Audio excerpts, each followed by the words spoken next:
Hello, sleepy soul. The night is quiet, the world is asleep, and something is waiting in the dark. Before we begin, subscribe to the channel and write your country and current time in the comments. Now listen carefully. You ever pick someone up on the road and feel that flicker of doubt? Like something isn't right, but you can't put your finger on it? I didn't think much of it at the time. My name's Mike. I was 34, a long-haul trucker, based out of Dayton, Ohio. I'd been driving for 10 years, mostly nights, the cab my only real company. Life was simple, safe, maybe even boring. I liked it that way. Routine made the long stretches bearable. You get used to the hum of tires on asphalt, the smell of diesel, the glow of dashboard lights cutting through the dark.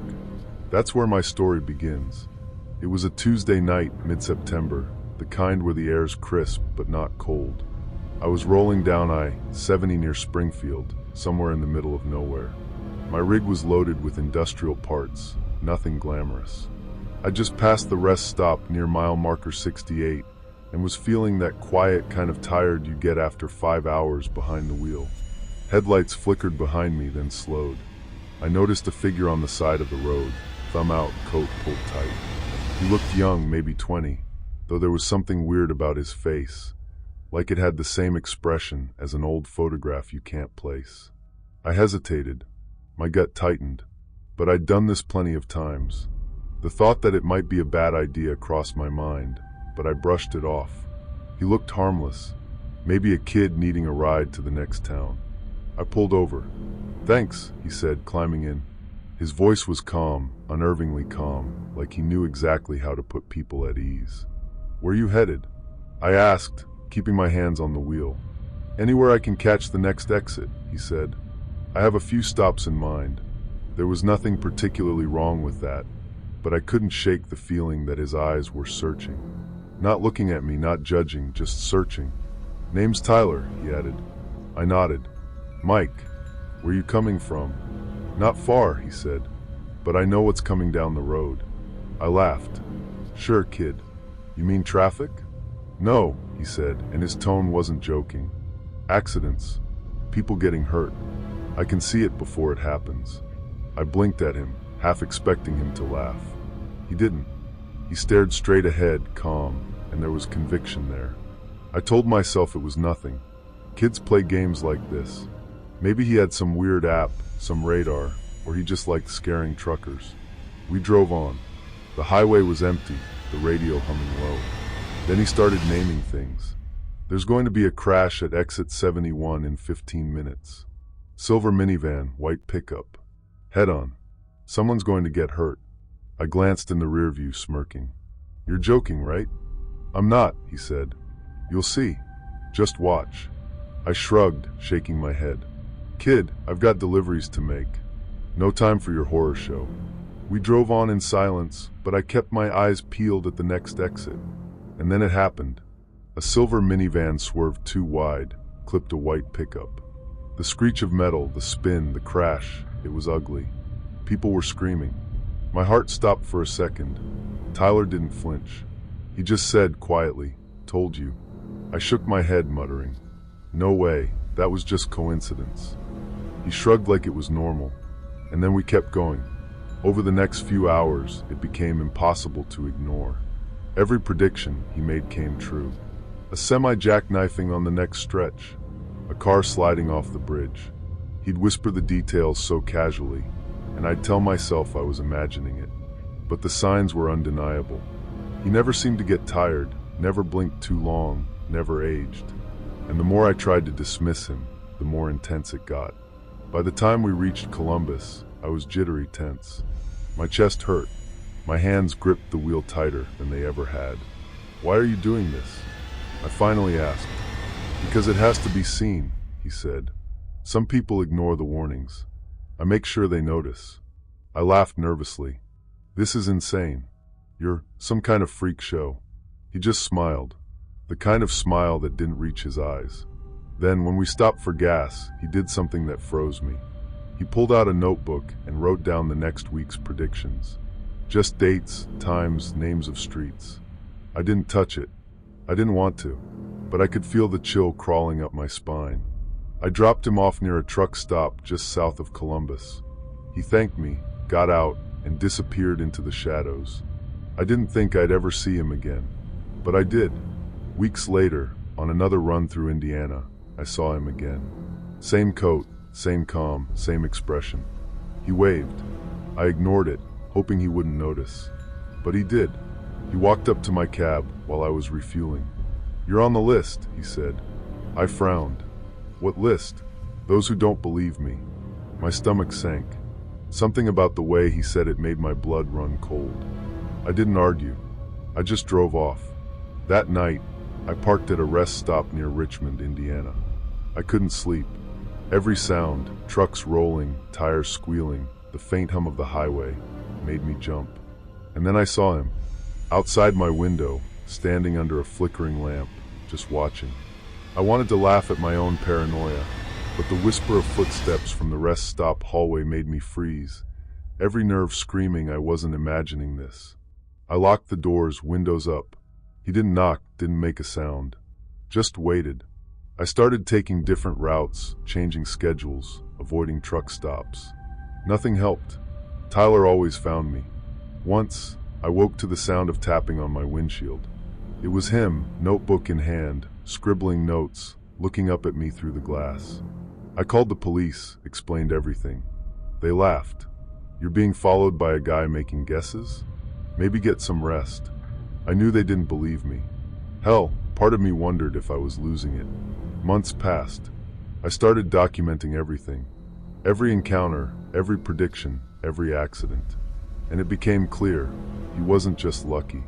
He was something else. Not supernatural, not ghostly. Just impossibly aware. Always there before things went wrong.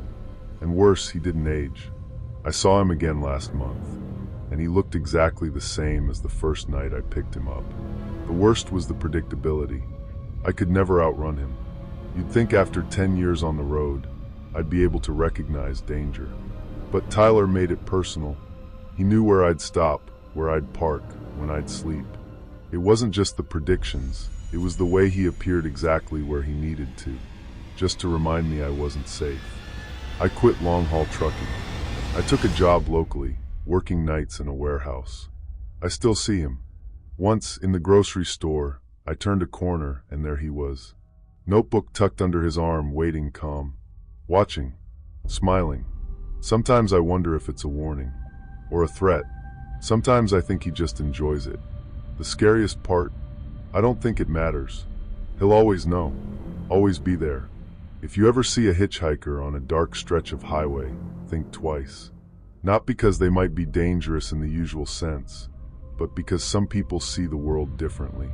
They see the accidents before they happen, and they'll make sure you notice them. I've learned that danger doesn't always scream. Sometimes it whispers, waits, and smiles. And sometimes, the scariest part isn't what happens. It's knowing someone could always be there, keeping score, watching, waiting for you to make the smallest mistake. Even now, I check over my shoulder when I drive. Every night, every trip. My heart still pounds when I hear footsteps behind me. And every so often, I see those same eyes staring back through a window or a rearview mirror. And I know Tyler's still out there. And I know, without a doubt, he's keeping track. Sometimes, people like that don't need a reason. They just need an opportunity. And if your gut ever tells you something's off, listen. It might be the only thing keeping you alive. Because the thing is, I've seen what happens when you ignore it. And I know now that some encounters don't end. They just follow you. Forever. Forever. I still hear the whisper of tires on asphalt at night. I still feel that chill when a stranger smiles too calmly. And I know, Tyler is still out there, and he's never wrong. Even when I think I've escaped, he's watching. And I don't think that will ever stop. Story 2. You ever have one of those drives where something just feels off? Like every mile is stretching, and the world around you isn't behaving the way it should? That's how it started for me on a night I'll never forget. My name's Mark. I was 32 at the time, and I'd been driving trucks for over a decade.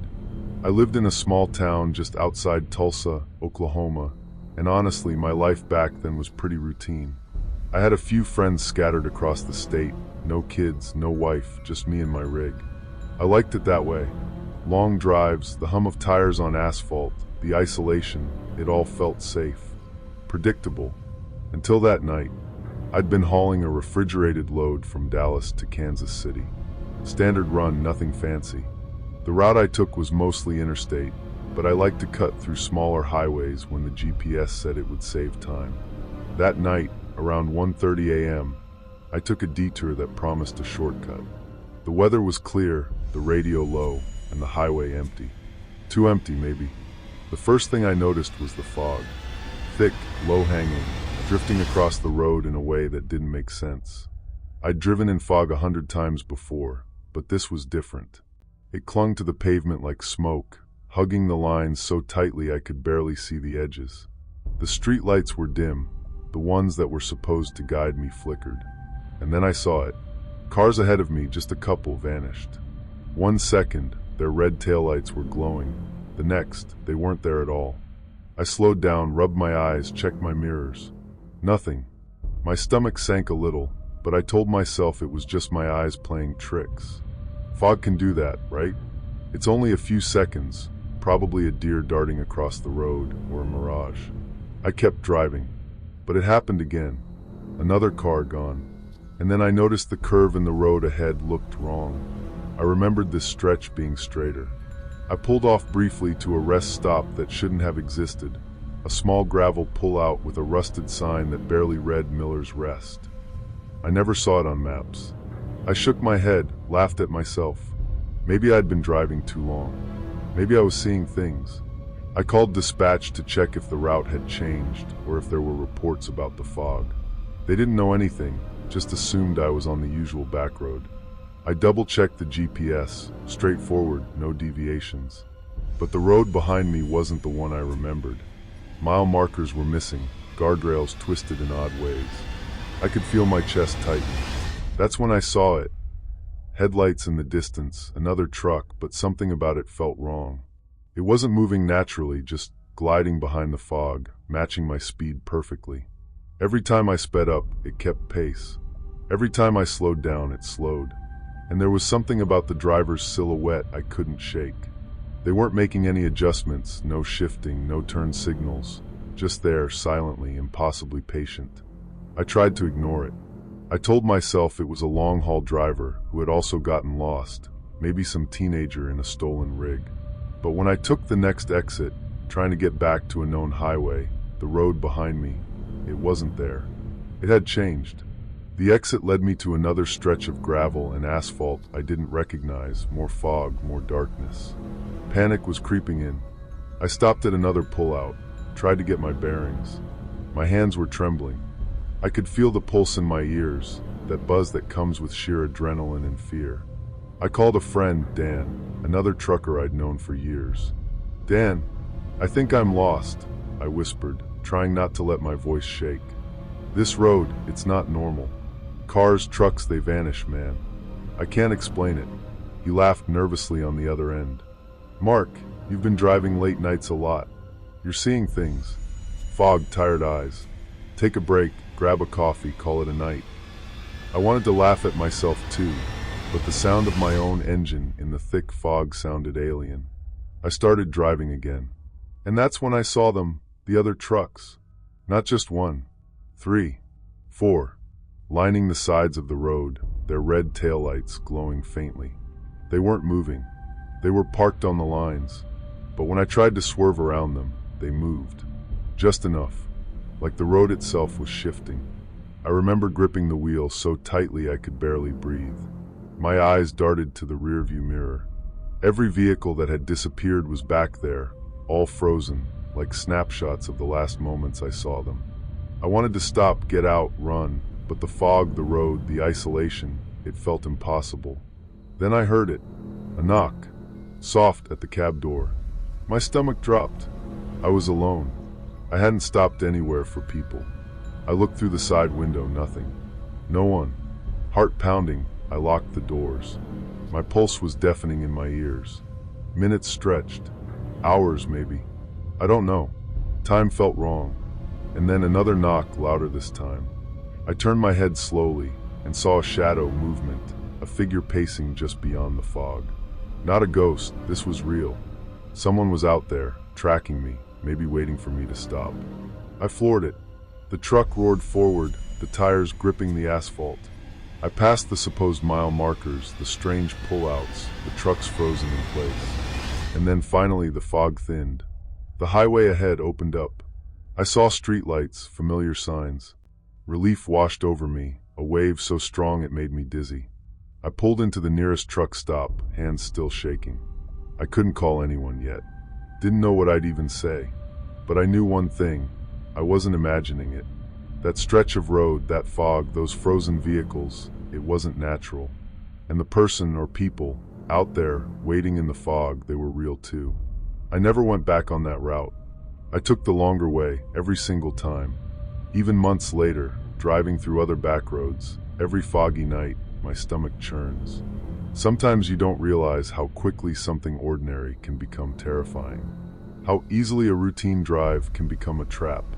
I told a couple of fellow truckers what happened. Most laughed, called me paranoid, said I'd just seen reflections, hallucinations, maybe hallucinations from fatigue.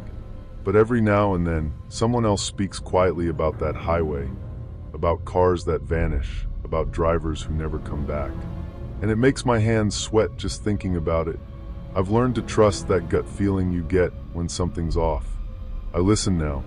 When the night is too quiet, when the fog hugs the asphalt like a wall, I slow down, I check the exits, I make sure I'm not alone. Because you never know what's out there waiting. And sometimes the most terrifying thing isn't the road, the fog, or the other trucks. It's knowing there are people ready to take advantage of it. Even now, years later, when I drive through quiet stretches of highway, I can feel that night behind me.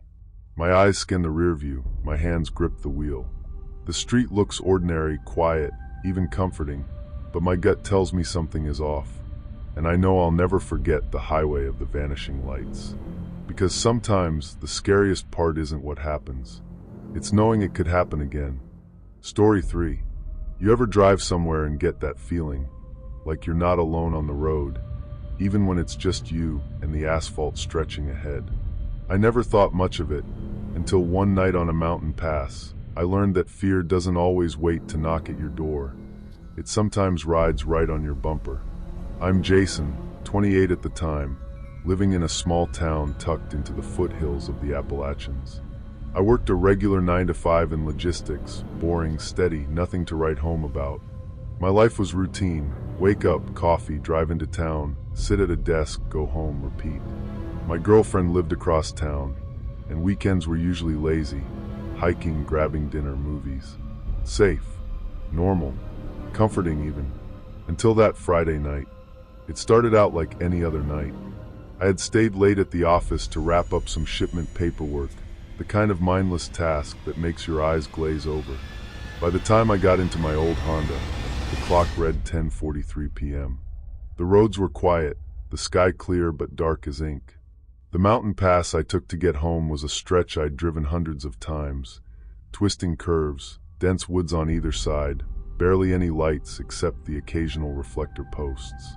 It was beautiful in a way that made you forget the world existed. I liked driving there alone. It felt like my private escape. About 10 minutes in, I noticed headlights in my rearview mirror. At first, I didn't think much of it, someone just catching up. But then I realized the headlights weren't moving like a regular car. They stayed right on my tail, impossibly close. I tapped the brakes gently, expecting the driver to give me some space. That's when it happened. The truck behind me slammed its brakes at the exact same time, almost hitting me from behind. My heart jumped into my throat. Okay, weird, I muttered to myself. Maybe a drunk driver? Maybe someone showing off? I shrugged it off and eased back onto the throttle. The next 5 miles were a game. Every time I slowed, the truck braked with me. Every time I accelerated, it stayed glued. I flicked my high beams on, thinking maybe the guy would back off. He didn't. He stayed there, just behind me, silent, lights glaring, no horn, no passing. I tried to convince myself it was a regular semi, a trucker testing his nerves. But it wasn't just a truck. It was this truck. Dark, massive, older looking, like it had been on the road forever, the paint scratched and dulled. There was something wrong about it. I couldn't see a driver, but I had that gut instinct that made my stomach drop. I took the next curve harder, hugging the inside lane. The truck didn't follow the curve. It seemed to float. I blinked, shook my head.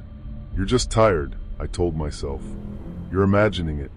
But it wasn't imagination when the truck slammed its brakes as I rounded the sharp bend, sending my car skidding slightly. My knuckles went white on the wheel, my pulse pounding in my ears. I tried honking. Nothing. The sound was muffled somehow, like the night itself swallowed it up. I swallowed hard. Just keep going. Just get home. I called my girlfriend, trying to sound casual. "Hey, I'm on my way, should be home in 20. I glanced in the mirror. She'd never see this coming. The truck stayed there, tailgating, brake lights glowing red like blood in the dark. I started noticing details, scratches along the side of the cab, old decals peeling. And then, something in the way the headlights caught the road. I thought I saw faces, just for a split second, in the reflection of the windshield. Hollow, pale faces pressed against the glass. I blinked. Gone. I rubbed my eyes. No, not gone. I was too tired, too freaked out to think straight. Every instinct screamed at me to pull over, but I knew better. Desolate mountain roads at night are no place to stop when you feel like someone, or something, is watching. I kept driving, faster now, hugging the guardrails, praying for the turnoff into town. I considered calling 911, but what would I even say? "Hi, yes. I'm being terrorized by a semi-truck that's haunted?" They'd laugh, or worse, tell me to stay calm and wait. My hands were shaking too much to type anything. It got worse. Around mile 12, the road narrowed near a cliffside. I could see the truck in my rear view, closer than ever, impossible, inches from my bumper. And then it happened again. I slammed the brakes at the turn, hard. My car screeched, hard in my throat, and the truck braked in perfect sync. That's when the whispers started. Low, almost imperceptible at first. A hiss from the shadows. Not yet, not yet. I froze, gripping the wheel like it was the only thing keeping me alive. I told myself it was wind, trees brushing against the cab, the sound of my own breathing. But I knew it wasn't. My car was alone. I was alone, and yet it spoke. Or rather, it whispered, through the very air, the tires, the night. I veered off the road at the next turnout, a tiny clearing just big enough to fit my car. I looked back. Nothing. Just darkness. Relief flooded me until I saw it. The truck, headlights dimmed, sitting at the edge of the curve, engine silent, like it was waiting. Waiting for me to drive again. And I realized suddenly that no living trucker could have done this. No person could keep perfect rhythm with my braking, anticipate every turn, every swerve, every panic move. Whoever, or whatever, was behind me was feeding on it. I backed up slowly, heart hammering, and took a sharp left down a narrow logging road I'd never noticed before. The truck didn't move, not an inch. I drove faster, branches scraping against my windows, and finally hit the highway ramp that led into town. I risked looking back. Nothing, just the empty road stretching behind me. The whispers faded with the wind. The next day, I told myself I was imagining it. Exhaustion, too much caffeine, a vivid dream. But a part of me couldn't shake it, so I did what any rational person would. I looked up the history of that pass. And that's when I found it. Multiple fatal accidents over the past 20 years, dozens of deaths, many involving semi-trucks losing control on the curves. The kind of accidents that make the police cordon off the road for hours. Some reports mention drivers claiming that, in the seconds before the crash, they felt watched, followed, like someone else was controlling the road. I dismissed it as coincidence at first. But months later, I met a trucker at a diner, old man, weathered, eyes like ash. I told him about the mountain pass. He shook his head slowly. "You're lucky you got out alive," he said. "That road, it takes its own. People think it's accidents, but it watches. Feeds on the fear of the ones who survive." He didn't laugh. He didn't smile. And I knew deep down he wasn't joking. I never drove that pass alone at night again. Even during the day, the shadows on the curves felt heavier. I started leaving earlier, driving slower, eyes constantly scanning the mirrors. I couldn't shake the image of those faces in the windshield, pale and pressed like they wanted something. And the whispers, sometimes when the wind hits just right, I still hear them. Low, patient, hungry.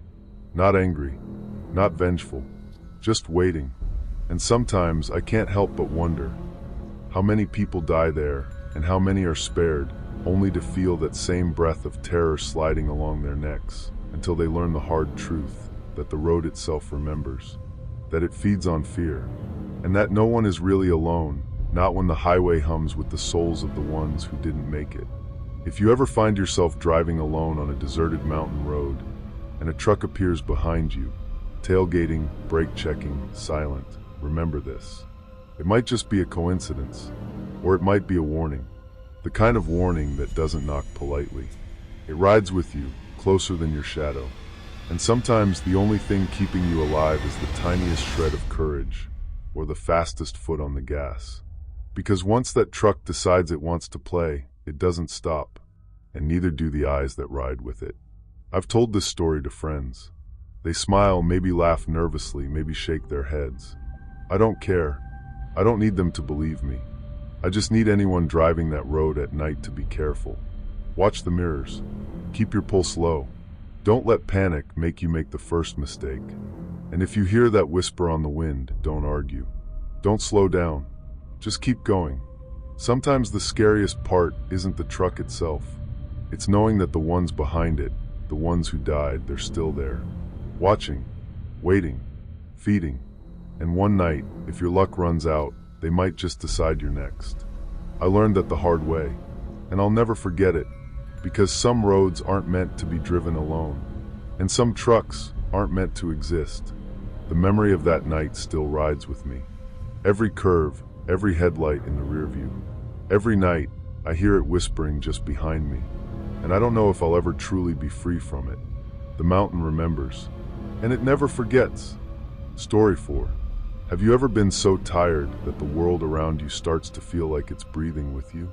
Like it's alive in ways you can't quite explain? I want to tell you about one of those nights. The kind of night you keep replaying in your head, wondering if it was just your imagination, or if something real was out there, waiting. My name's Jake. I was 32 at the time, and I drove trucks for a living. Mostly long hauls across the Midwest, sometimes late nights where the roads were empty, and the radio felt like the only company. I'd been doing it for over a decade, so I was used to the isolation, the loneliness, the endless stretch of asphalt under a moonless sky. But nothing had prepared me for what I found at the rest stop on Highway 76. It was a Tuesday, or maybe a Wednesday. Honestly, I can't remember. I'd been on the road for nearly 18 hours, hauling refrigerated produce from Kansas City to St. Louis. My eyelids were heavy, my hands ached from gripping the wheel, and the thought of a warm cup of coffee and a short nap sounded like heaven. That's when I saw it, a small, almost invisible sign, flickering faintly in the darkness. Pine Creek Rest Stop. Nothing fancy, just a gas station, a diner, and a handful of parking spaces. Perfect. Pulling in, the silence hit me first. No birds, no distant hum of traffic, just the faint whistle of wind through the pines lining the lot. The place looked deserted. Usually, even at 2 a.m., there'd be a couple of other trucks, the glow of fluorescent lights, the faint smell of fried food. This place that felt wrong. I shrugged it off. I was tired. My mind was playing tricks. The attendant at the counter was a woman, maybe in her late 20s. She smiled when I walked in, but there was something off about it. Not unfriendly, exactly. Just too still, like her lips were frozen mid-smile. "Evening," she said, voice low, almost a whisper. "Need anything?" "Coffee." "Strong," I replied. She nodded, her eyes not quite meeting mine. The diner was nearly empty, except for a man in a hooded jacket at the far corner booth. He didn't look up, didn't even stir when I passed by. I told myself it was nothing. Late-night folks were weird sometimes, but the air felt heavier the longer I stayed. I sipped my coffee, trying to shake the feeling. And then I noticed it, a shadow moving outside the window. Quick, darting from the edge of the lot toward the woods. At first, I thought maybe it was a raccoon or a stray dog, but the shape, it was wrong. Tall, too upright, moving like it knew exactly where I was. I laughed at myself. "You're losing it," I muttered under my breath. I drained the coffee, paid, and headed for my truck. That's when I noticed the trucks in the lot. Half of them were gone. Not just empty spots, but completely vanished, like they had never been there. My heart skipped a beat. I shrugged again. Must have been tired. Must have been hallucinating. I climbed into the cab and locked the doors. The first weird thing happened around midnight. I was asleep in the sleeper, the cab bathed in the dim glow of the dashboard. That's when I heard the knocking. Soft, deliberate. 3 taps, like someone counting. I froze. There shouldn't be anyone here. The lot was empty. I told myself it was a branch brushing against the side of the truck. But then I heard it again. This time closer, right against the metal of the cab. I didn't move. My pulse was pounding in my ears. "It's nothing," I whispered. "Just the wind. Just the wind." When I peeked through the window, the lot was empty. No one. Just the shadows of the trees swaying under the faint moonlight. I tried to sleep again, but every time I closed my eyes, I felt it, like someone was standing just behind the curtains, watching, listening, waiting. By 1:30, I couldn't take it anymore. I grabbed my flashlight and stepped out, careful not to make a sound. The lot was still empty. The diner lights flickered. That shadow from before, it was gone. I wandered over to the diner. The door was locked from the inside. Strange. The attendant, she wasn't behind the counter anymore. I knocked. "Hello? Anybody here?" No answer. Just the faint hum of the fridge. That's when I noticed the other door, leading to the storage area. It was slightly ajar. I could hear it, a low, wet scraping sound, like nails on metal. My heart sank. I was about to turn and run when I heard her voice. "Jake." I froze. No one knew my name. "Not here." "Jake," it whispered again, soft, coaxing, like honey dripping over broken glass. I bolted. Back to my truck, slamming the door behind me, fumbling for the keys. My hands were shaking so badly I could barely grip them. I started the engine, headlights cutting through the darkness. And that's when I saw it, him. Or it. I don't even know what to call it. A figure, taller than a man, thin, impossibly thin, standing in the middle of the lot, just staring. No face I could recognize, just the suggestion of eyes, empty and patient. I floored it. Tires squealed against the asphalt. The figure didn't move, didn't even blink, just stayed there waiting. The next few hours are a blur. I drove, stopping only when I felt my hands would cramp or my vision blurred. I called dispatch, told them I was pulling over somewhere safe. They laughed, thinking I was just overtired. Maybe I was, but something about that rest stop, it stayed with me. Weeks later, I drove past Pine Creek again. Daylight, full sun. I wanted to see it for myself, to rationalize it. The lot was empty, normal. No sign of the diner, no strange shadows. Even the trucks parked there looked ordinary. I asked a local at the gas station down the road. "Pine Creek? Never heard of it," they said. "This is just a field. Some old highway stopped years ago, that's all." I drove off, heart racing. My mind refused to accept what I saw, or didn't see. But then came the reports. Missing truckers, all around the same area, all late at night. Disappearances that police couldn't explain. Sometimes the trucks were found abandoned, sometimes not. And every single report mentioned the same thing. A rest stop, isolated, where the night shift seemed to vanish. I can't explain it. All I know is that place is dangerous. Not in a way you can see, but in a way that knows you. Watches you. Waits for you to be tired, alone, vulnerable. I don't drive late nights anymore. I avoid highways when the sun goes down. And if I ever see a small, flickering sign for a rest stop in the middle of nowhere, I keep driving. Because sometimes the scariest things aren't shadows or monsters you can fight. They're patience and hunger. They're the ones who wait in silence, watching, letting your exhaustion do the work for them. And that's what I think about, lying in bed at night, wide awake while the world sleeps.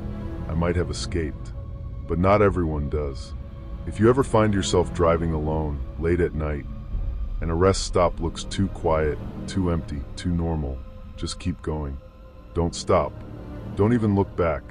Because sometimes the thing that wants you doesn't have to chase. It's already there, watching, waiting, and it will take whoever falls asleep first. I still hear that whisper sometimes, when the wind rattles my windows, soft as a caress. Jake!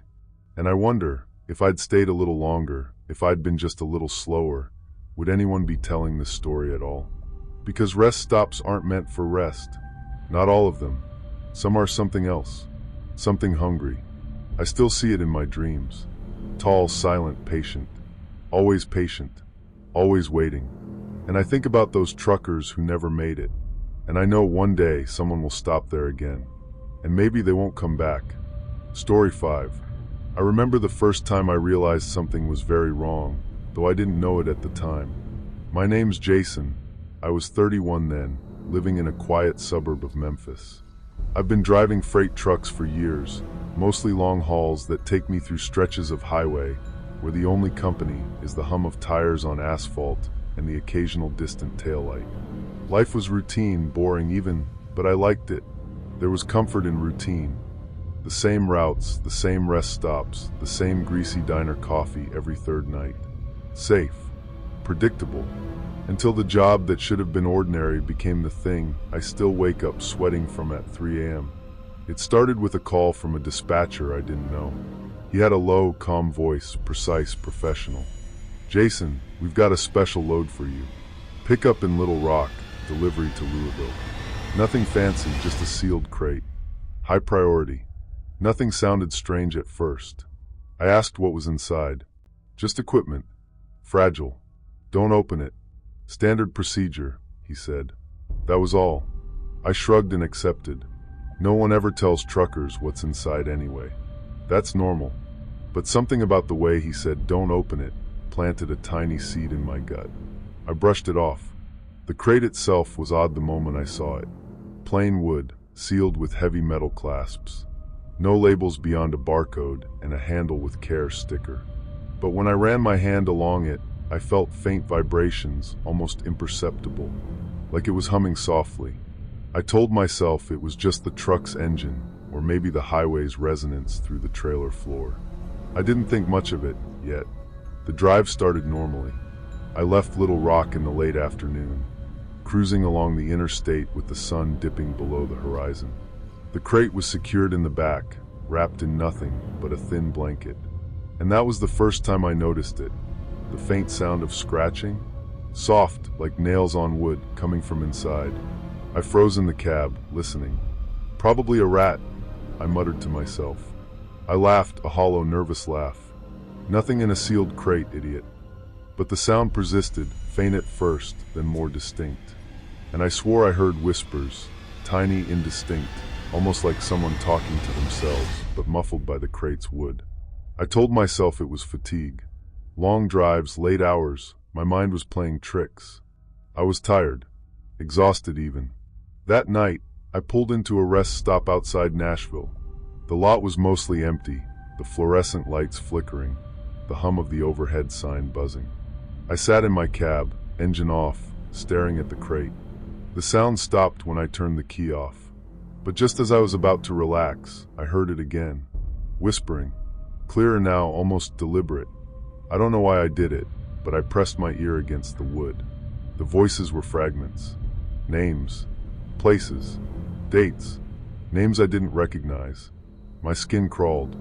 I jumped back, heart thudding, telling myself I was imagining it. That night, I slept fitfully, the crate in the back, the whispers fading only when I drifted off. The next day, things escalated. Every time I checked the mirrors or glanced at the back of the trailer, I could swear the crate had shifted slightly. I hadn't stopped, hadn't touched it, and sometimes, just at the edge of vision, it seemed different. Older somehow, darker, like the wood had absorbed shadows overnight. That afternoon, I stopped at a diner near Louisville. I tried to act normal, ordering coffee, fries. but I couldn't shake the feeling that I was being watched. The waitress smiled too long, eyes lingering on me as if she knew something. I laughed at my own paranoia. I told myself I'd been up too long. Maybe the crate was getting to me. Back on the road, I started seeing visions. At first, just flashes, figures standing at the edges of the road, shapes that disappeared when I blinked. Then came the faces. Clear, vivid, pale, hollow-eyed faces pressed against the back of the trailer in my mind's eye. People I didn't know, but I could see the fear in them, the panic frozen in their expressions. And then I remembered stories from other truckers, the ones who vanished with special shipments. Names whispered in trucker forums, people who disappeared without a trace. I tried to rationalize everything. Exhaustion, heat, stress. But I couldn't shake the feeling that the crate was alive in some way, feeding off me. That night, I parked along a deserted stretch of highway. I didn't sleep. I couldn't. Every time I closed my eyes, the crate throbbed with movement inside, like something pressing against the wood. The whispers became words, fragments of sentences I didn't understand but felt threatening. At some point, I don't know when, I started hallucinating. The faces of the previous owners, truckers who had been assigned similar loads, stood silently by the side of the road watching me. Their lips moved, whispering warnings I couldn't quite catch. I slammed my eyes shut, thinking I might be losing it entirely. By dawn, I pulled into a small gas station shaking. I needed help, someone to tell me this was insane, and that I wasn't alone. But the attendant, an older man with a thin, pale face, looked at me and said, "You shouldn't be carrying that." His voice was low, urgent. "You need to leave it. You need to leave it behind." I froze. "What do you mean?" I asked. He shook his head slowly. "Some things aren't meant to be transported. People who take them, they disappear. You're next if you don't turn around." I wanted to laugh, wanted to tell him to mind his own business. But the dread in his eyes, the tremor in his hands as he gestured toward the trailer. I couldn't. I got back in the truck, heart pounding, but every mile felt heavier. The crate seemed to grow in size, like it was absorbing the road beneath me. The whispers were constant now, louder, pleading, commanding, laughing. By late afternoon, the visions were unbearable. I was driving through rural Kentucky, the truck wobbling because I couldn't focus, every nerve on fire. And then in a blur, I saw something in my peripheral vision, a man standing in the middle of the highway blocking me. I swerved. The truck fishtailed. I slammed the brakes, barely missing him. When I looked again, he was gone. Nothing. Empty asphalt. But in my rear view, the crate was open. Not physically, but in my mind's eye, the wood splitting, dark shadows curling out. I screamed inside the cab, pounding the dashboard, trying to shut it out. The final stretch into Louisville was a blur. I don't remember how I made it through the city, through traffic, through the final turn onto the delivery lot. I remember stopping, hands trembling, shaking so hard I couldn't hold the wheel. I got out, looked at the crate. It was just wood again. Solid. Closed. Silent. But I knew. I just knew. The men who met me were quiet, professional. They didn't ask questions. They didn't open the crate in front of me. They took it, loaded it onto another truck, and drove off. Just like that, it was gone. And I felt hollow, empty, like I'd been carrying that crate inside me all along, and now it had left a part of me behind. I don't drive that route anymore. I don't take assignments from strangers. I check every load, every package, every crate. And sometimes late at night, I think I hear the faint whispers again, just at the edge of hearing, like something left inside me during that run. People ask me why I tell this story, why I remember every detail. Because it happened, and because I can't forget. The fear wasn't in the crate, exactly. It was in the realization that ordinary people, ordinary truckers, can be caught in something that's bigger than them, something that leaves you changed forever. Sometimes, the scariest part isn't the thing itself. It's knowing it could happen again. It's knowing that someone somewhere is carrying a crate just like mine, and the whispers have already begun. If your gut tells you something is wrong, listen. Trust it, because some things don't need a reason, they just need an opportunity. And once they have it, there's no coming back. I still drive. I still see highways, sunrises, empty rest stops. But I look at every crate differently now. Every shipment, every sealed box, every high-priority load. I think twice, because once you've carried the damned cargo, a part of it stays with you. And sometimes when the truck is silent, when the road is long, I swear I can still hear it, whispering, /. Story 6. You ever hear a voice that makes your blood run cold, even when you know there's no one there? I didn't either, at least, not until I spent a week trapped in my rig with a CB radio that refused to be ignored. It started as just another long haul down the Midwest highways, but by the end, I wasn't sure if I'd survived because of luck, or because I'd done exactly what that radio told me. My name's Aaron, I was 32 at the time, and I've been driving trucks for a decade. I grew up in a quiet Kansas town, a simple life. My parents ran a hardware store, I got my license, and when I wasn't on the road, I spent evenings at home watching old westerns, maybe playing a game of pool with a friend. Life felt predictable, safe, routine. That's what made what happened all the more terrifying.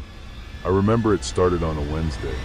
I was hauling a load of refrigerated goods from Omaha to St. Louis, overnight as usual. The sky was clear, air crisp, and the highway was nearly empty. I flipped on the CB, more out of habit than necessity, scanning channels for a friendly voice or a passing trucker to chat with. Static crackled at first, nothing unusual.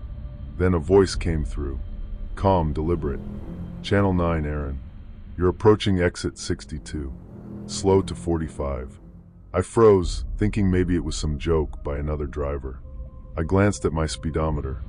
I was doing exactly 55. Thanks. I muttered into the mic, half laughing. No reply. The static hissed. I shook my head, telling myself I was imagining things. Truckers get lonely. Radio hallucinations aren't unheard of. But it didn't stop. Every few miles, the voice would return, precise, almost instructional. Take the next right. Watch the red car on the overpass. Keep headlights on. And every time, something would happen exactly as the voice warned. The red car swerved right past me, tires squealing, nearly clipping my trailer. The turn, if I hadn't followed the voice, I would have missed it, landing me on a steep incline with no shoulder. I tried to dismiss it as coincidence. I really did. By the second night, I was uneasy. My rig had stopped at a small rest area outside Springfield, Missouri. I turned off the engine, stretched, grabbed a cup of coffee, and turned on the CB to see if anyone else was there. That's when it spoke again. Aaron, exit 68. Keep right. The blue van is following. I blinked. There was no blue van, not yet. I leaned out the window. Empty lot. Nothing. I laughed nervously, shaking my head. This is insane. You're losing it. I told the night clerk at the diner about it. He raised an eyebrow. Maybe someone's messing with your radio, he said. Kids probably. Don't let it get in your head. I thought I could ignore it. I really did. But the voice didn't care about skepticism. That night, as I drove through Missouri, it got specific. Aaron. Next overpass. A man with a briefcase will step into the lane. Do not hit him. Signal left. I froze.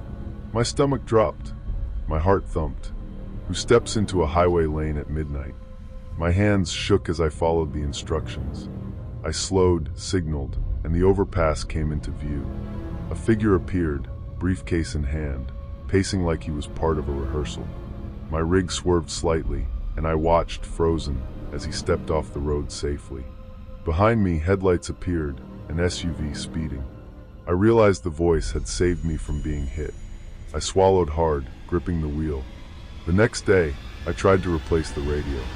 I took it to a truck stop shop, explained the situation. The guy laughed. Aaron, it's a CB. Simple tech. Nothing in there can talk to you like that on its own. I nodded, tried to believe him. Paid for a new unit. Drove off. That night, the new radio didn't change a thing. Aaron, southbound, exit 74. Red semi. Brake check in 2 miles. I screamed into the mic, what the hell? I slammed my fist on the dashboard. The red semi appeared exactly 2 miles later, lights glaring, and slammed brakes in perfect timing. My pulse went into overdrive. My hands trembled. I was beginning to understand. This wasn't a prank. This wasn't coincidence. Ignoring the instructions wasn't an option. Over the next few days, I was trapped in a nightmare of obedience. Every mile, every exit, every turn, I had to follow the voice. Ignore it, and something terrible happened. A jackknifed truck, a sudden deer, a collapsed bridge. Follow it, and I lived. Survive. But the fear was unrelenting. I tried telling dispatch, my family, anyone who'd listen. It's just the CB, my sister said. Maybe you're stressed. You've been on the road a lot. My boss shrugged, said I should take a rest. But no amount of logic could explain the radio predicting near deaths with pinpoint accuracy. It knew me. It knew my route. It knew when I hesitated. By the fourth night, I was exhausted. The voice had become almost conversational, sometimes coaxing, sometimes cold. Aaron, you will stop at the gas station in 4 miles. Don't leave the cab. There's someone watching. I didn't want to stop, but I did. And as I waited, headlights reflected in the gas pumps, and I saw him, a man in a dark hoodie leaning against a truck. Watching. I wanted to laugh at my own paranoia, but the hairs on my neck stood on end. Every instinct screamed at me to leave, but the voice had warned me. I stayed. 10 minutes later, a car sped past, tires squealing, hitting the curb where I'd been seconds earlier. The radio crackled, safe. For now, I began to realize the terrible pattern. The voice wasn't just giving instructions, it was managing fate. Following it wasn't obedience, it was survival. Every ignored instruction ended in death or near death. Every followed instruction delayed it, kept me alive.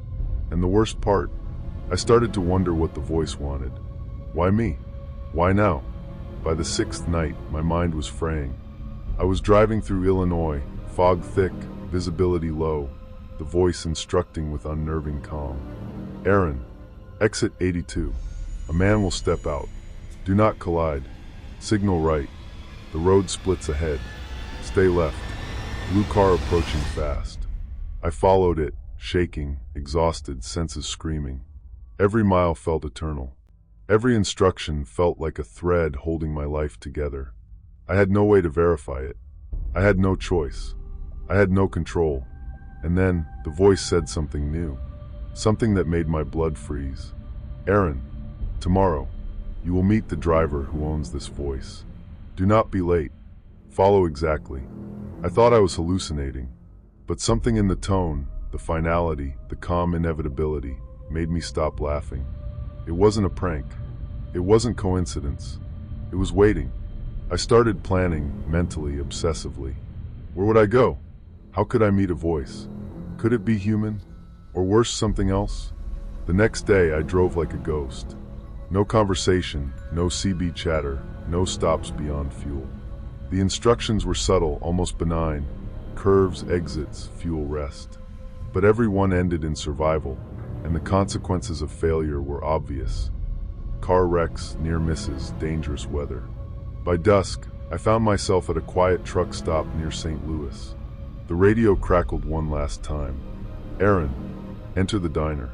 Seat by the window. Look for the man with the coat. You will understand. I hesitated. Every nerve screamed to run. But the voice had guided me this far. I did as instructed.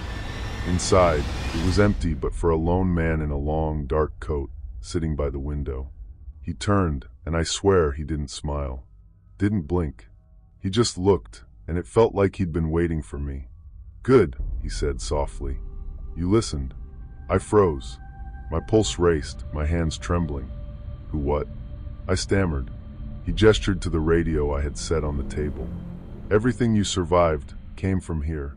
It guides those who can hear it. You were chosen. But do not think it's mercy. It's balance. Ignore it, and it kills.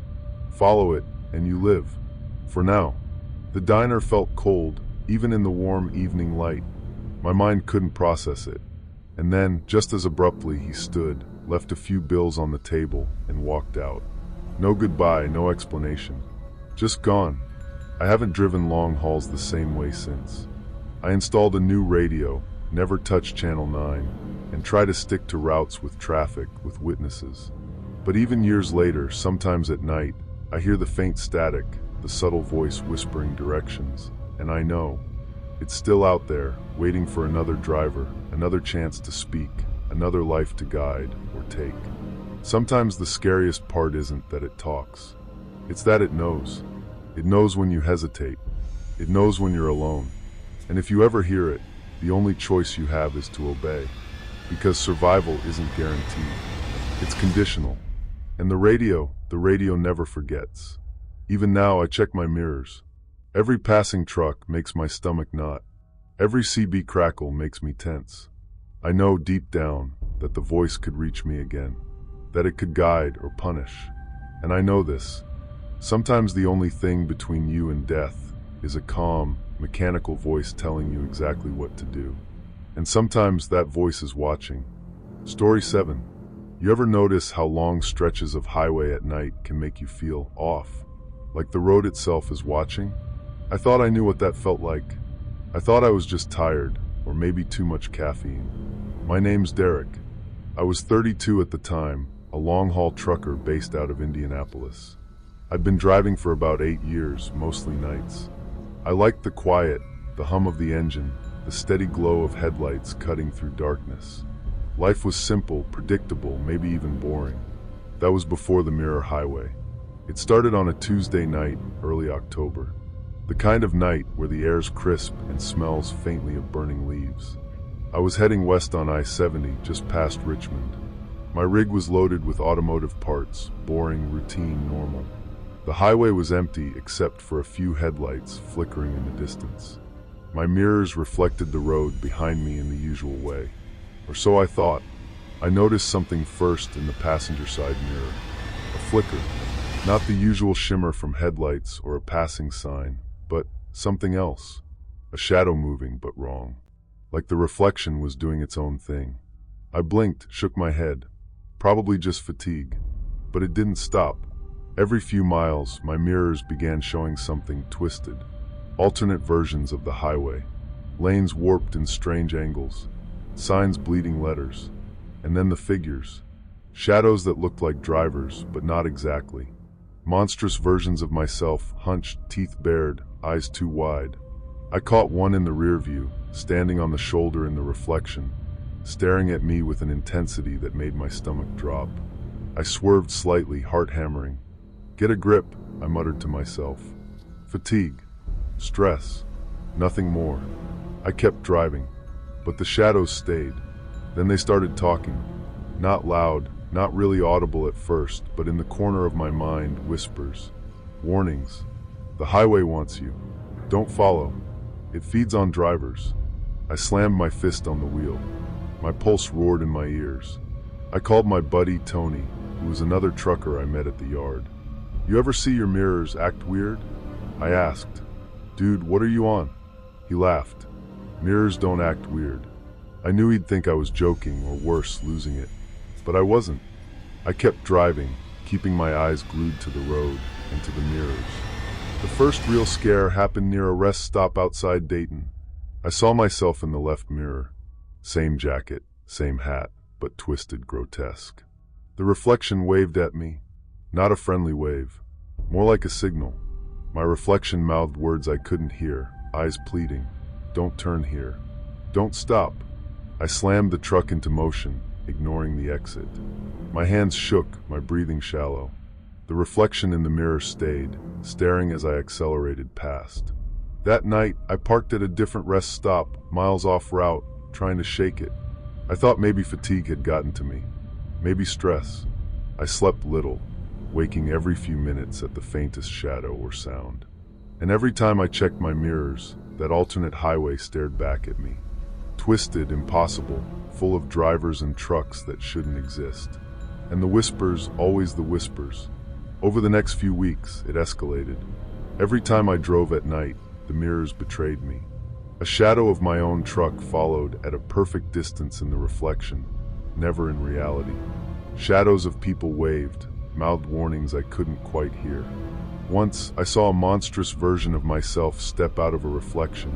vanish as I looked directly. My brain screamed, but my hands gripped the wheel tighter. I tried talking to dispatch, but they couldn't help. Truck mirrors don't hallucinate, they said. Maybe a migraine. Doctors said the same. Tests, scans, prescriptions for stress. None of it mattered. I knew what I saw. I knew what I heard. One night, things got worse.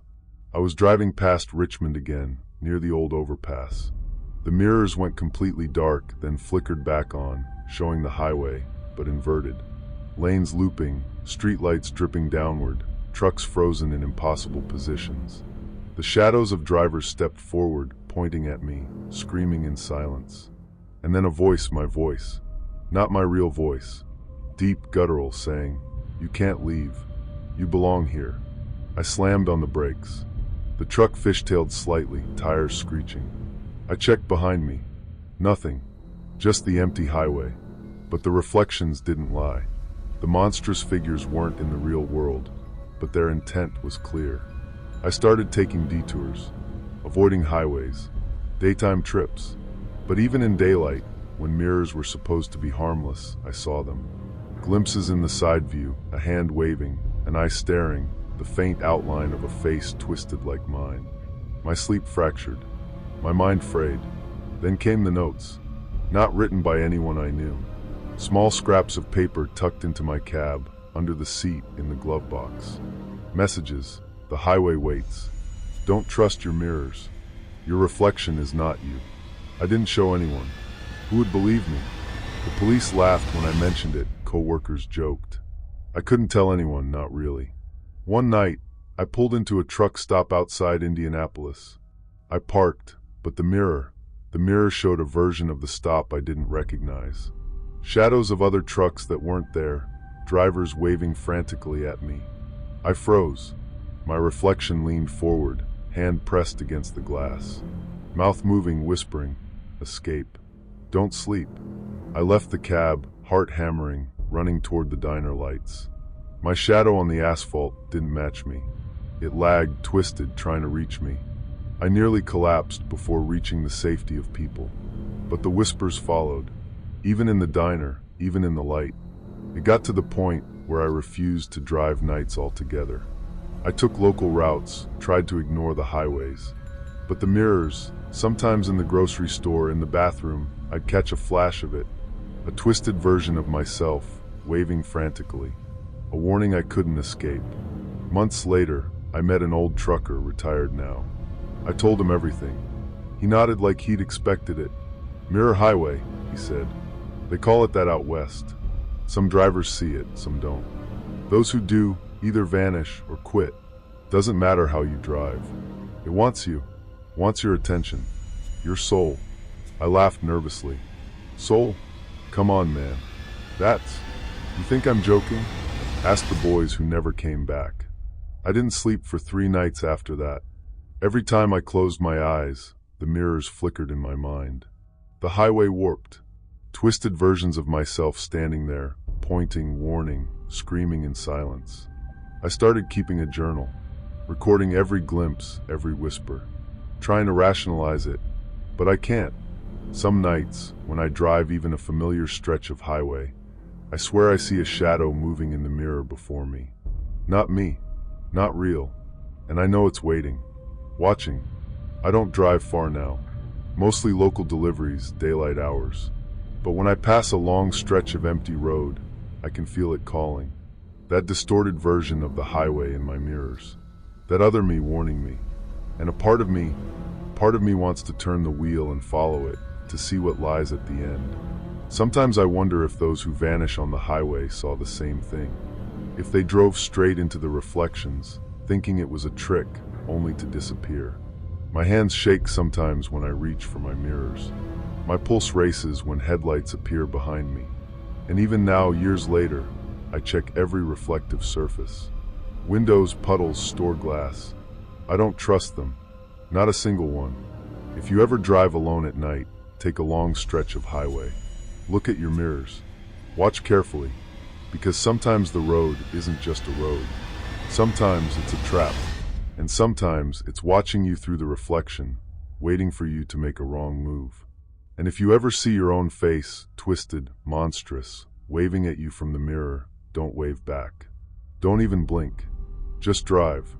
Because the mirror highway doesn't forgive curiosity. It doesn't care about fear. And it never forgets. I learned that the hard way. Even now, when I sleep, when I dream, I feel it. Watching, waiting, and every so often, when I close my eyes, I see the reflection again. My reflection, not me, and it's smiling, waiting. Story 8. Have you ever driven at night and felt the road close in on you? Like the world itself was holding its breath? I want to tell you about one of those nights, a night I'll never forget, even though I tried desperately to pretend it never happened. My name's Tyler. I was 34 at the time, hauling freight across the northern Midwest. I'd been on the road for years, living in the cab of my truck more than I lived anywhere else. Most nights were quiet, boring even. I liked it that way. The hum of the engine, the glow of the dashboard, the radio crackling with old country songs or late-night talk shows. It was my rhythm. Comfortable, safe, normal. That night, I was driving through Wisconsin. It was late, 2 a.m., maybe a little later. I was tired, but nothing out of the ordinary. The weather had been foggy for the last few miles, nothing unusual for that time of year. Dense fog, sure, but nothing I hadn't driven through a dozen times before. I remember the first off moment vividly. A car appeared in my headlights, just ahead. Or maybe it wasn't there until I saw it. It was abandoned, parked at the side of the road. No lights, no movement. Just the faint outline of a sedan, its doors closed but the driver missing. I slowed, pulling to the shoulder. Probably a breakdown, I muttered. I got out to check, my boots crunching on the damp gravel. The fog clung to everything like a curtain. The closer I got, the more I realized something was wrong. The driver's seat empty. No keys, no sign of anyone. And yet, the dashboard had something on it. A small photo, face up. A man's face frozen in terror. I recognized him, at least the expression. That feeling of being caught, of seeing something you can't explain. I dropped the photo, heart hammering, and got back in the truck. My hands were shaking as I started moving again. The road was empty. I tried to tell myself it was a prank, maybe some kid leaving things to scare drivers. I'd seen it before, but a chill ran down my spine, and I couldn't shake the feeling that I was being watched. The fog thickened as I drove, dense, unnatural. It pressed against the windshield, swirling around the cab. I slowed, thinking maybe I'd take the next exit and wait it out. But then I saw more cars, parked along the roadside, all abandoned. And in every car, the driver's seat held the same frozen expression of horror. My stomach turned. I should have turned around, called the police, something. But my instinct to survive was tangled with curiosity, and maybe something darker, the compulsion to see. The whispers started then, soft at first, almost like the wind itself. Words I couldn't make out, but gradually they became clear, distinct. Leave one. I froze, gripping the wheel so tight my knuckles whitened. Leave one, I whispered to myself. What the hell are you talking about? The fog seemed to pulse, shifting, moving in ways it shouldn't. The voices repeated, soft, insistent, coaxing. Leave one. Or stay. I slammed the brakes, heart racing. My pulse pounded in my ears. I thought about my life, my little apartment back in Minneapolis, my sister, my dog. I thought about all the people who counted on me. And then I thought about the trucks, the men and women whose faces I'd seen frozen in terror. They hadn't left. They were still here, trapped somehow, swallowed by this fog. I tried to rationalize it. Maybe it was carbon monoxide, maybe exhaustion, maybe I was hallucinating.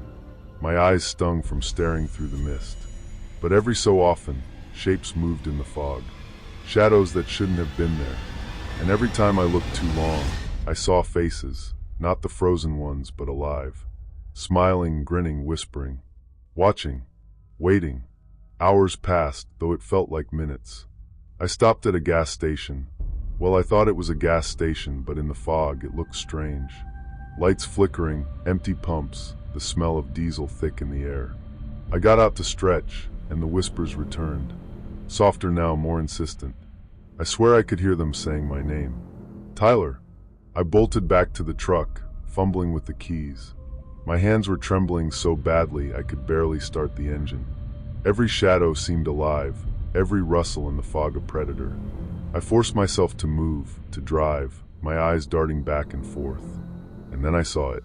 A figure, standing in the middle of the road, just beyond the reach of my headlights. Tall, impossibly tall, thin, with a face I couldn't focus on. Blank. Empty. Watching. Waiting. I slammed the brakes again, heart pounding. The figure didn't move. Didn't blink. Just existed, filling the road with its presence. The whispers grew louder, insistent. Leave one, leave one. I didn't know what to do. The only thought in my head was to survive. But survive at what cost? I thought about my life again, about my sister, my dog, the people I loved. And I realized I couldn't take them with me. Couldn't leave them behind physically, but the fog wanted something else. Something symbolic. I didn't understand it fully, couldn't. I only knew that the fog was alive, that it demanded a sacrifice. My mind raced. My hand shook over the wheel. I had to make a choice. I remembered something, a conversation from earlier in my career, an old trucker talking about the fog of the forgotten. He'd laughed it off, told stories of drivers disappearing, of night hauls that ended in silence. I hadn't believed him. Now, I thought maybe he hadn't been joking. Minutes or hours passed. I drove slowly, following the fog, following the whispering voices. And then I saw it. Another truck, abandoned, doors open. Inside, the driver's seat empty. I understood. The fog demanded that I leave one life behind. It didn't mean my life, exactly. It meant something else. Something I couldn't quite comprehend. I passed the truck, my eyes fixed straight ahead. The whispers softened, almost pleased. I didn't stop. I didn't look back. My hands gripped the wheel until they ached, until my knuckles burned. Eventually, the fog began to thin. The road reappeared, the shadows retreated. I drove without stopping until dawn, until the sun broke over the horizon. Exhausted, trembling, I pulled over at a small diner just off the highway. I told myself it was over, that it had been a dream, a hallucination, a trick of fatigue and fog. But I can't forget those faces, the frozen expressions, the whispers. Weeks later, I heard reports on the news, truckers missing along that same stretch of highway.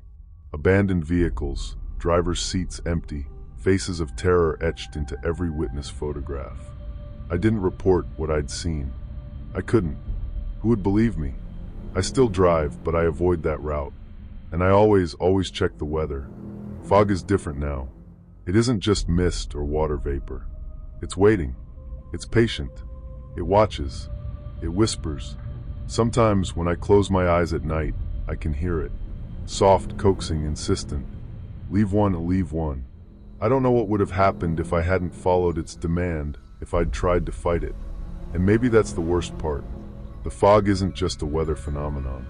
It's a choice, a test, and not everyone comes out the other side. Now, whenever I drive alone at night, I feel its presence lingering at the edges of my vision. I drive slowly, carefully, and if I see fog thickening ahead, I keep going. I don't stop. I don't even glance to the side, because sometimes the scariest thing isn't what you see. It's what waits silently, unseen, demanding something you can't quite give. And maybe one day someone won't make it. Maybe the fog will take them quietly, patiently, and they'll become part of its collection of forgotten drivers. Faces frozen in terror, waiting for the next one to come along. I survived, but every time I hear the whisper of fog against my truck, every time headlights catch a shadow just a little too tall, I remember those faces. And I know it's still out there waiting for the next life to leave behind. Sometimes, when I'm lying in bed at night, wide awake, I wonder, if I had been a little slower, a little more tired, would anyone even be telling this story at all? Because fog isn't just weather. It's patient, it's hungry, and it never forgets. So if you're ever driving late and a dense fog starts to roll in, just keep going. Don't stop. Don't look back. And don't ever ignore the whispers. Because the fog of the forgotten doesn't forgive. Story 9. I'm going to tell you something that still haunts me, even now, years later. Something that started off as just a normal job, a boring stretch of highway and heavy metal crates, and turned into something I can't explain, something that felt alive. I've never told anyone this story in full, but tonight, I feel like I have to. My name's Jason. I was 28 at the time, living in a small town on the outskirts of Indianapolis. I drove trucks for a living, hauling industrial machinery, mostly forklifts, presses, and those big rectangular crates no one wants to think about. My life then was ordinary. I had a girlfriend, a cheap apartment with peeling linoleum floors, a couple of dogs, and a routine I could follow with my eyes closed. It was boring, safe, sometimes too safe. The job itself wasn't glamorous, but it paid well enough for a guy like me. I liked long drives at night, the roads nearly empty, the hum of tires on asphalt. You think you're alone out there, just you, the rig, and the headlights slicing through the dark. But there's a weird kind of peace in that, at least I thought there was, until the first night it started. I had just taken on a route for a smaller shipping company, a temporary gig moving machinery between warehouses. They loaded me up with crates stacked 3 high, tied down with chains. The first few nights were routine. I'd check the load, log the weight, drive, unload, and sleep in the truck or a motel. Nothing odd. But then about a week in, I noticed it. I was parked at a rest stop in Ohio, trying to get some sleep, when I realized the crate I'd weighed that morning seemed heavier. Not by much, maybe 20 or 30 pounds. I chalked it up to my scale being off. Machines aren't always perfect. That night, I dreamt of shadows moving inside the truck bed. Not people, not animals, just shapes dark, formless, shifting. I woke up sweating, heart pounding, and for a second I thought I'd imagined it. The next night, same route, same crates. I weighed them again before leaving. Each one had gained weight. Now it was noticeable, not just a rounding error. My mind raced with logical explanations. Humidity, condensation, maybe the wood swelling. But deep down, I knew it wasn't that simple. And then I saw them. I'd stopped at a diner in a small town in Kentucky, coffee steaming in front of me, trying to calm down, when out of the corner of my eye, I saw a figure leaning against one of my crates in the back. At first, I thought it was one of the other drivers, some co-worker messing with me. But when I squinted through the darkness, there was no face. Just a shadow, tall, thin, like it was made of smoke. It didn't move like a person, more like it was stretching, waiting. I blinked, rubbed my eyes, and when I looked again, it was gone. My heart was hammering. I told myself it was exhaustion, a trick of the diner lights. But it wasn't. It started happening every night. At first, subtle things. Shadows that lingered too long around the crates at rest stops. A feeling like someone was pressing down on my shoulders when I climbed into the cab. Sometimes I'd hear whispers, soft, almost indecipherable, coming from the back of the truck. I'd tell myself it was the wind, the tires, my imagination. One night, I parked at a truck stop near Louisville. The crates had gained another noticeable chunk of weight. I was too tired to think clearly, so I leaned back against the steering wheel. That's when I heard it, a scraping sound, metal against wood, coming from the bed of the truck. I froze, every muscle in my body screaming at me to run. My flashlight was in the cab, too far to grab without leaving the door open. I thought about calling dispatch, calling anyone, but I couldn't speak. I could hear it, shuffling, dragging closer. Then a whisper, so close it felt like it was in my ear. "Stay with us." I stumbled back, grabbed the flashlight, and shined it into the bed. Nothing, just the crates. But the chains rattled as if something heavy had been pressing against them. I backed into the cab, locked the doors, and didn't sleep a wink that night. The days were worse than the nights, because during the day, the weight would lighten. Just a little, never back to normal, but enough to make me doubt myself. I started keeping notes. Every night I wrote down the weight of each crate, any sounds I heard, any shadows I saw. By the end of the week, I was in full-blown paranoia. I stopped stopping at rest areas, stopped taking motel rooms, and began sleeping in the cab while keeping the doors locked and keys in hand. It was during one of these nights that I realized what was happening. I was hauling a particularly heavy load through rural Tennessee, the moon casting pale light across the road, when I glanced in the rearview mirror and saw them. More than one. Shadows pressed against the crates, leaning, stretching, their forms barely distinguishable but undeniably there. They weren't human, but they weren't just dark shapes either. I could see faint outlines, like reflections of other truck drivers, faces pressed flat against the wood, eyes dark holes. And they were moving closer, slipping along the crates as if the metal was water. I slammed on the brakes at the next exit, shaking so hard my hands wouldn't grip the wheel. I ran to the bed of the truck, chains rattling under my hands as I yanked them tight, and whispered to myself like a mantra, "It's nothing. It's nothing. It's just shadows." I don't know why I tried to reason with them. Maybe I was losing my mind. That night, I barely slept. And the next morning, when I weighed the crates, every single one had gained more than 50 pounds.